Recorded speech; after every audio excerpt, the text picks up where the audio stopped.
Hey, Happy New Year, everybody. It's Jeff Zito, and thanks for checking out another episode of the Celebrity Jobber Podcast. You can follow on Insta, celebrity_jobber_podcast. Also, the YouTube channel is youtube.com/the@celebrityjobber. Also streaming on Apple Podcast, iHeart, Spotify, wherever you listen to podcasts. And please hit the subscribe button. Would love a 5-star rating, and please leave a review. If you want to check out past guests and episodes, you can do so by going to celebrityjobber.com. How did it all happen for some of these people? Maybe they had a dream early on and they worked towards it for years and hit the big time after a lot of hard work.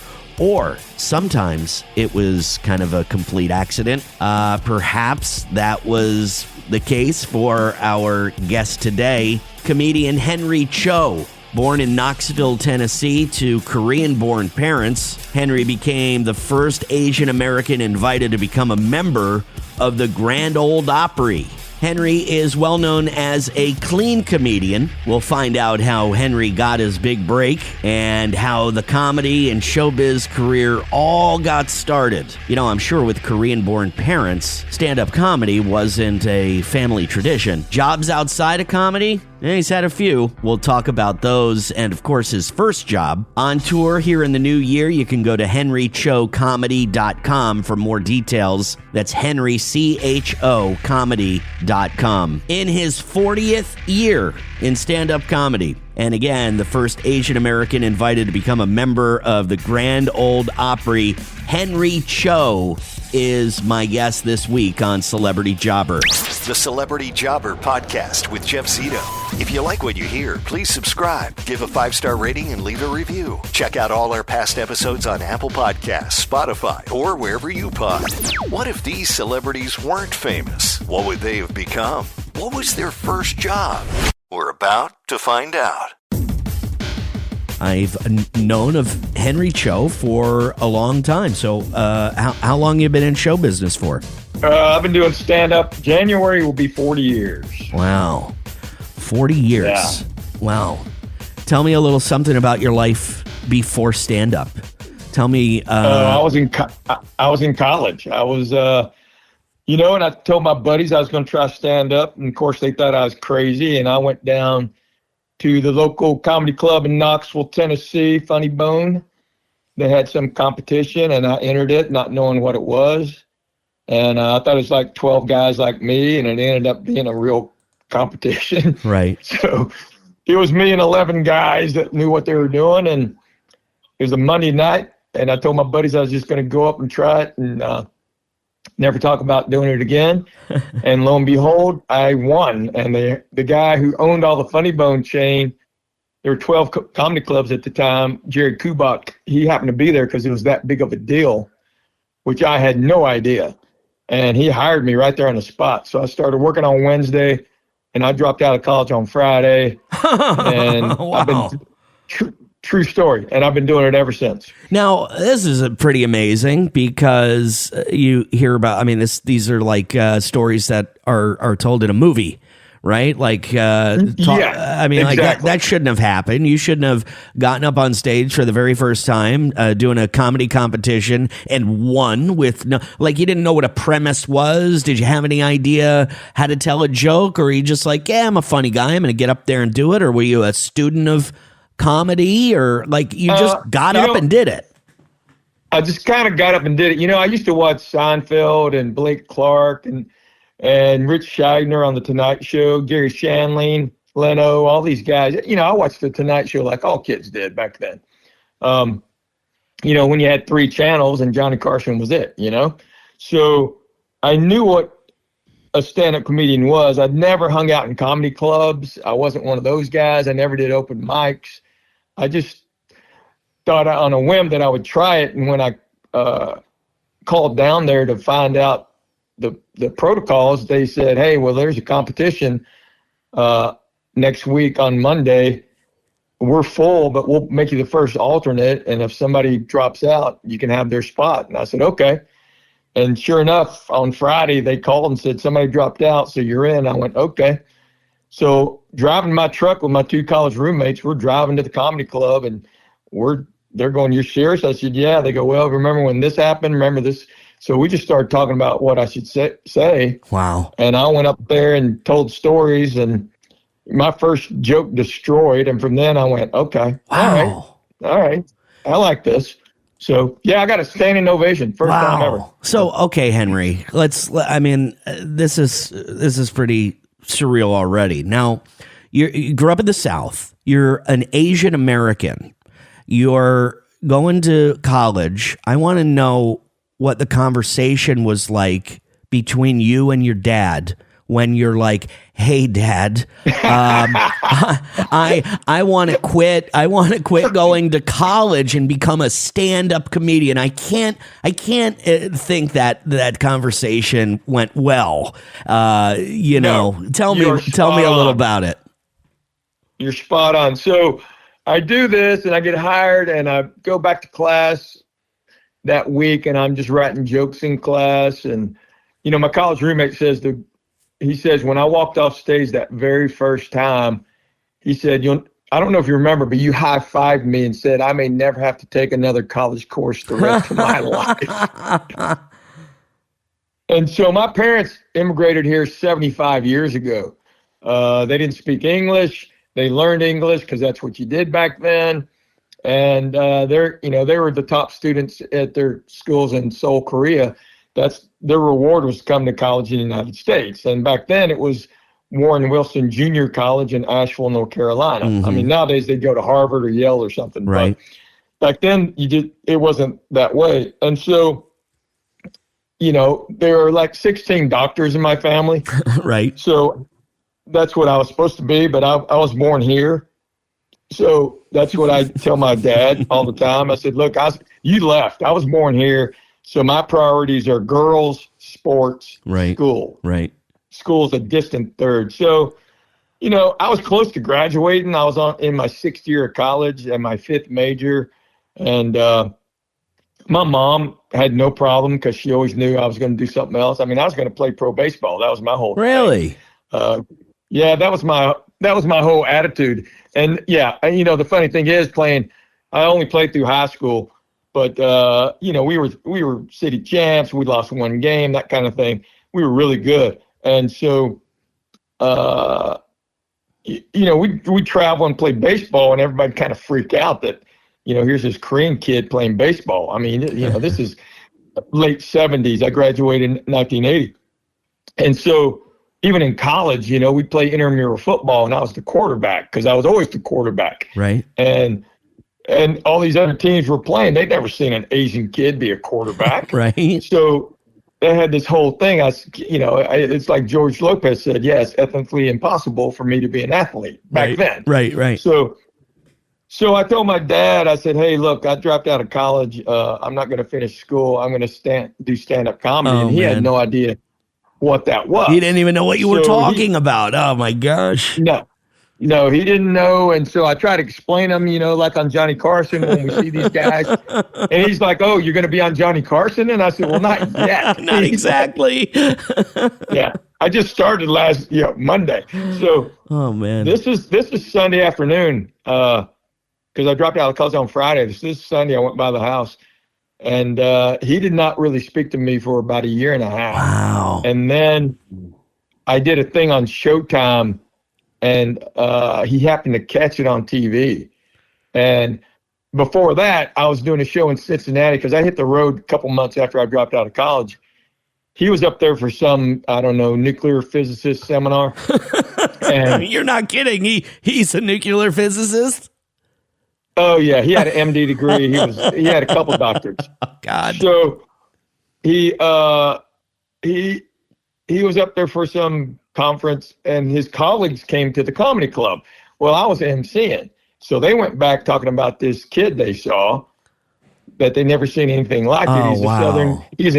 He's Korean, but he was born in Knoxville. And my dad's like going, "What was his name?" And they said, "Henry Cho." "Man, you're Cho. Do you know him?" And my dad. He did not tell them that I was his son. He just said, "No, I don't know him." So, oh, my God. But he found out that's what I do. And then, 18 months after he wasn't on board. He was on board. He told me I should stick with it. And, after that, I was bulletproof and I was off and running. Wow. Yeah. What an incredible story, Henry. Celebrity Jobber.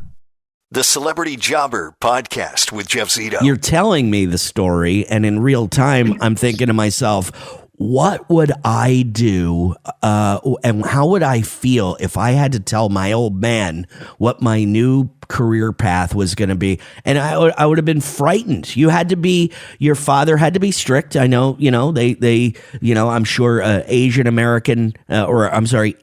Asian parents are strict, and they want their kids to do well, and they want their kids to get an education. It's probably the most important thing in their life is for you to be successful and get an education. So this had to absolutely destroy him, which it did for a year and a half. He wouldn't talk to you.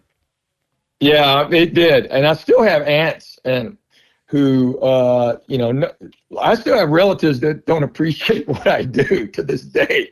I have cousins who were forbidden to watch me on TV. Oh my God. Their parents didn't want them to be influenced by me whatsoever. I mean, it's still, it still holds true. And for the most part, I get it. But, like I said, I was born here. So there's your first mistake. Wow. And you turned into a success, and now they've got to understand. And tell me, so when you're in college, you said your plan was to become a doctor. Was that your major? Were you going to med school? What were you planning on doing? I started out in pre-vet because I was not going to be a real doctor. Okay. I was going to be and I loved animals. And I thought, okay, if I'm forced down this path, this is what I'm going to do. And then I found out I had to go to school for 7 years. And I went, I ain't doing that. Right. So I went into engineering. I took all these chemistry and physics, all these classes. And, I did well, but I'm like, I can't do this. And then I noticed more girls were in business. So I changed over to business. Right. And then I was in accounting, and I thought this is going to be boring for me. So I went into marketing. And then went into advertising, which was actually kind of my lane, and I was doing really well. And then I started doing stand-up, and I just quit. And, the crazy thing is, back when I started, I did any show anywhere to get as good as I could get as fast as I could. So even though I didn't do open mics, that didn't mean I didn't do horrible shows. Right. Horrible situations. I was just getting paid for it. Right. That was the difference. And I was actually getting real time. I wasn't doing 2 minutes every third Monday of the month. I was doing 15, 20-minute sets. So I worked super hard to keep moving up. And, the funny thing is Gary Shandling ended up being, hate to name drop, but I'm going to. He and Seinfeld, long time mentors of mine. And I'll never forget Gary saying, if you ever write a book, we'll write the first 2 chapters of how to start out in comedy, because no one does it like you did. Right. No one gets hired. No one gets to that kind of stage time. No one gets that good that fast. I did my first headline show within my first year. Oh my God. So, one of the things I wanted to ask you, Henry, and I'm sure you could probably elaborate on it, but I think you already gave it to me. Like, I was going to ask you, like, what was your big break? It seems like you were off to the races immediately. All this happens to you your very first time that you get on stage and you try comedy. But after that, can you remember a moment where your life changed forever? Was it an appearance on Johnny Carson? What was the thing that happened to you that changed your life forever? The moment, the big break, if you will. Okay, there's probably 3 or 4. The first one was being on that stage during that competition when I had no idea what it was. I just thought it was a local competition. And it was a funniest person in a Tennessee competition for Showtime's funniest person in America competition. Okay. That's why the owner of the Funny Bones was there, and it was packed. And everybody in that room knew what was going on except for me. Right. And my 2 buddies. We had no idea. I barely had enough gas to get my truck there. So And so the biggest break was that me doing as well as I did, which was crazy, and Jerry Kubak seeing me and hiring me right there on the spot. Because I came off stage, he goes, "Hey, how long you been doing comedy?" I said, "That was it." He goes, "No, really?" And I said, "That was it." And my buddies are like going, that was it. That's the first time he's ever done anything. And he said, "Well, I need an MC this week." So that's the other big break. They had a show that week, which is, MC, middle act, headliner in a comedy club, and they didn't have an MC. Had they had an MC, this probably wouldn't have happened. Right. But the MC that week had bailed on him or whatever. So he said, "Hey, I need an MC this week. Do you want to work this week?" And I said, "What's that?" He goes, "You do 15 minutes and you introduce the other acts." And I said, "Well, I got 5. I don't have 15. He said, "Well, do that 5. It's the best 5 I've ever seen in my life." Wow. So I said, "Okay, I'll do it." He goes, "I'll pay you a couple $100. I went, "Really? Okay." So I started working on Wednesday. And then I worked with a guy named John Hinton, who was the middle act. The headliner, he didn't have that great a device. But John Hinton was the middle act. And John Hinton became an actor on Living Color. So, I'm sorry, not Living Color. Was that the Hemi guy? Was that the, you got a Hemi? Was that him? No. No. John Hinton's a black comedian. He was on Living Single, Living was it? Single, Living Color. Singer. Okay, Living Single with Martin, like or with Tootie from Facts of Life. I know, yeah. So John Hinton gave me advice the first night he ever saw me because he knew the story that I started on Monday, and he was freaking out. He goes, "I can't believe you've been on stage 3 times now." So that was the biggest break. The second break was Jerry Seinfeld was in Atlanta, and there was his opener couldn't make it for some reason. And I was been doing comedy, I don't know, 6 months at this time, but I already had a reputation in the area that I was clean. I've always been clean since day one. So I get a call to go open for Jerry Seinfeld in Atlanta. And Seinfeld took me under his wing and helped me out, gave me great advice, went back to LA, told Leno and Gary Shandling and all these guys about me. So lo and behold, the next couple of years, I'm touring. 75% of my shows are with the best stand-ups in America. Early on, I worked with Bill Engvall. Bill Engvall took me under his wing, had me out to LA, stayed at his house, introduced me to comedians and all the clubs there. And so I went up on stage in 1986. And then I moved to LA in 1989. And Linda Bloodworth Thomason saw me on TV. And next thing I know, I'm doing Designing Women.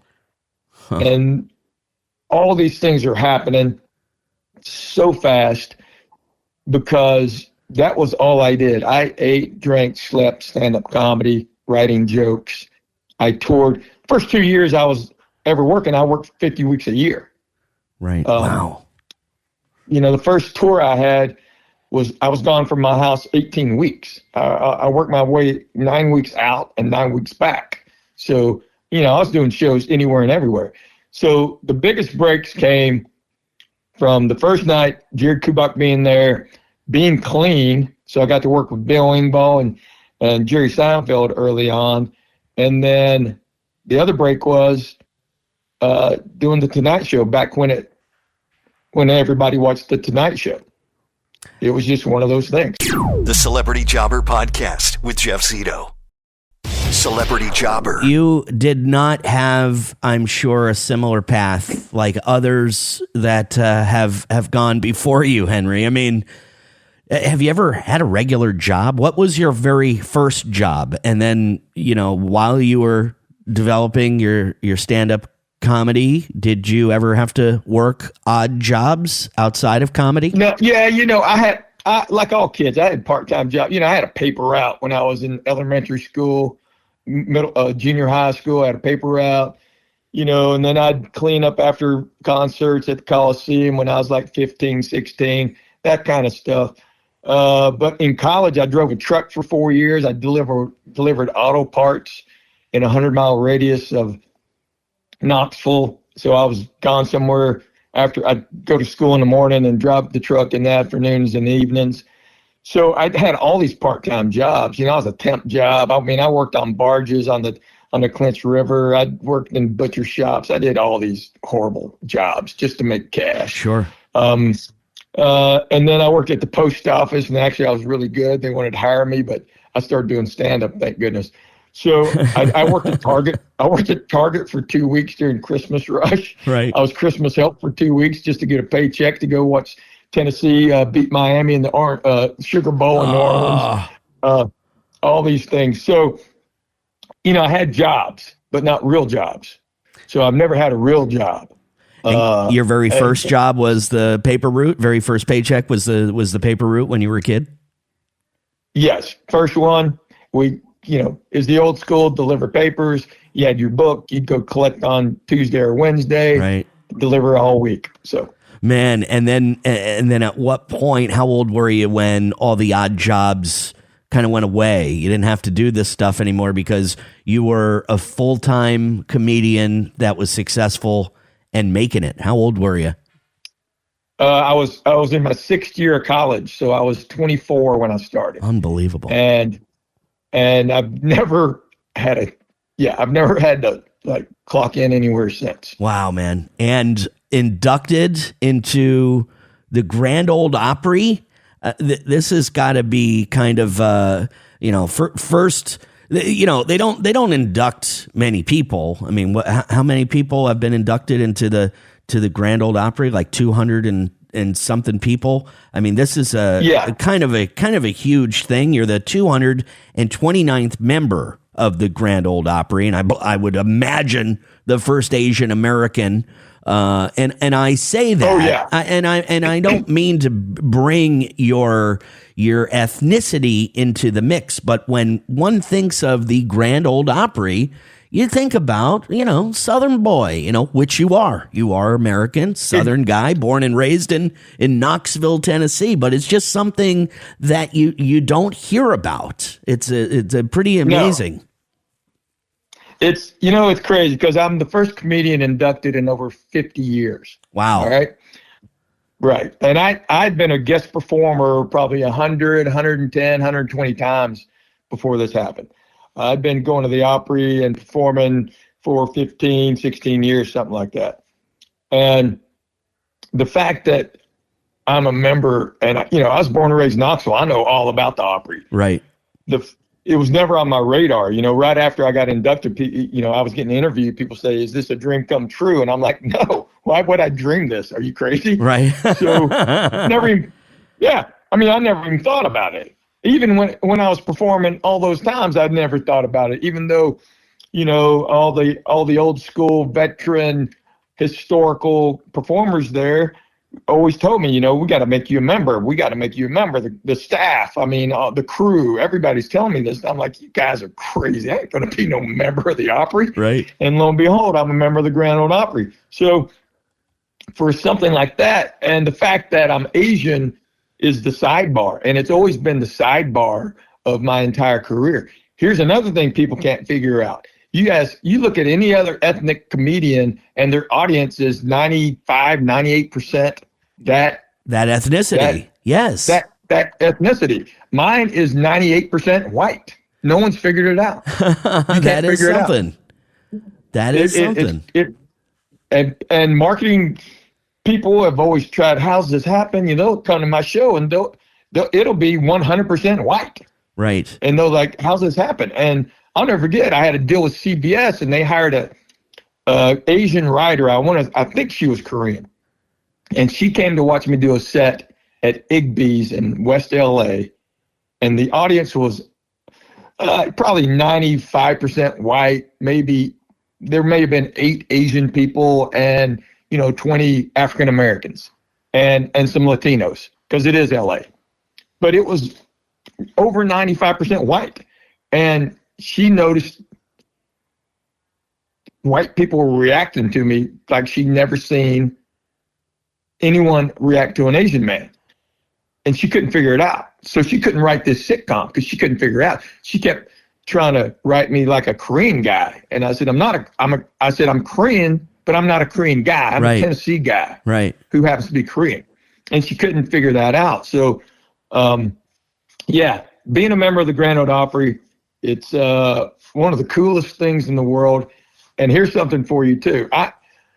I'm the only guy on the planet, the only person in the planet who's a member of the Grand Ole Opry and Harvard's National Lampoon. That's on two opposite sides of the spectrum, isn't it? Exactly. And two of the most iconic institutions in America. I mean, they made a caricature of me, and they put my caricature on the wall, next to John Cleese and Billy Crystal. I mean, wow. Come on. How iconic. Yeah. Unbelievable. Yeah. I mean, look, man, you need somebody to help write your movie. I'm telling you, I'm interested, because what a hell of a story. I mean, this is a movie. I mean, your life is a movie. Celebrity Jobber. The Celebrity Jobber Podcast with Jeff Zito. Henry, have you ever sat back and I don't know, maybe you burn one, you get a little buzz, and you think to yourself, oh man, reflecting on everything, reflecting on your life, and you're like, man, I almost became a doctor or a veterinarian or a marketing advertising executive. I almost became have you ever had that thought man, this is kind of crazy how this happened. I might have been wearing a pair of khaki pants and a short sleeve dress shirt and a tie and going to work every day as this. Have you ever thought about that, or is it just so far in your rear view that you've never really took time to ponder? No. No. If I did burn one, I wouldn't need the help to ponder, but I don't burn one. Anyway, so... Well, but I do ponder, and trust me, it's not lost on me. Every time I walk off stage, I just kind of go, "Wow, I got away with another one." Right. I mean, I feel like I've snuck in and stolen the last cookie out of the jar. Right. Because I mean, I was definitely not thinking about doing this as a career. I was. For my entire life. It's not like I I studied stand-up and I wrote jokes all the time and stuff like that. Right. This was just something I thought I could do, and I went and tried it, and all the planets aligned, as they say, because Jerry Kubak was there, and it was a huge national, statewide competition. And I mean, it was working comedians and me. I mean, right. Real comedians, real working comedians, and you. That's crazy. Yes. And, a lot of these guys, I get it. I would have been mad too, or maybe not mad. I've been maybe a little resentful, because they're going, wow, he had to be doing, he must have been doing spots in Atlanta and came up here. There's no way that was his first time. It was right. Dude, that was my first time. So, because it was lightning in a bottle. And it just happened, and no one had ever, so Steve Allen, who invented the Tonight Show. Right. And every stand-up joke, every joke probably traces back to Steve Allen, because he's done them all. Steve Allen was a huge fan of mine. And in 1989, I did the comedy festival in Las Vegas. And I came off stage, and Steve Allen is standing there. Wow. And he introduces himself, and I'm like, oh, Mr. Allen, I know who you are. Right. He said, the old saying, there's no such thing as a new joke. I said, right, because you did them all. He said, well, besides that, he said, there's no such thing as a new joke. He goes, but you have 10. Because there's been Southern comedians, and there are some Asian comedians, but they don't speak with a Southern accent. Right. And you've told 10 jokes that no one has ever come from your perspective, ever. And no one else can tell those jokes but you. Right. You have 10, he goes, and you probably have more. Just in that set alone, you had 10 new jokes that no one has ever heard, that I've never heard, that I never even thought I would hear. Man. And I'm like, yeah, wow, you're Steve Allen. Yeah. Wow. Yeah, I was speechless. I would... Yeah, it's just such an incredible story. And by the way, henrychocomedy.com, you can see a list of all of Henry's shows. Again, henrychocomedy.com. By the way, locally here in the Gulf Coast of Florida, January 23rd at one of my favorite venues, the Tampa Theater. 24th, January 24th. 24th is Barbara B. Mann Performing Arts Hall in Fort Myers. And January 28th in Orlando at Dr. Phillips Center for the Performing Arts. Those two venues, though, the one in Fort Myers, great, and up in Tampa, I love the Tampa Theater. It's an iconic theater up in Tampa. So get Henry's tour dates again, henrychocomedy.com for more information on where he's coming. And man, I got to tell you, I had some technical difficulties. People listening, they don't know. I had to call, I talked to Henry and I said, hey, I'm having some technical difficulties. Can I call you back in about 5 minutes? Henry was gracious enough to give me the time and give me a little extra time. So I really appreciate it, but I really enjoyed the conversation. And it was just a hell of a story. Great, great story. I would say good luck to you, but it seems like I'm a little late for that. And but I always need luck, my friend. Congratulations, congratulations on all your success. What a great story. And again, I get the anxiety just thinking about that conversation between you and your old man.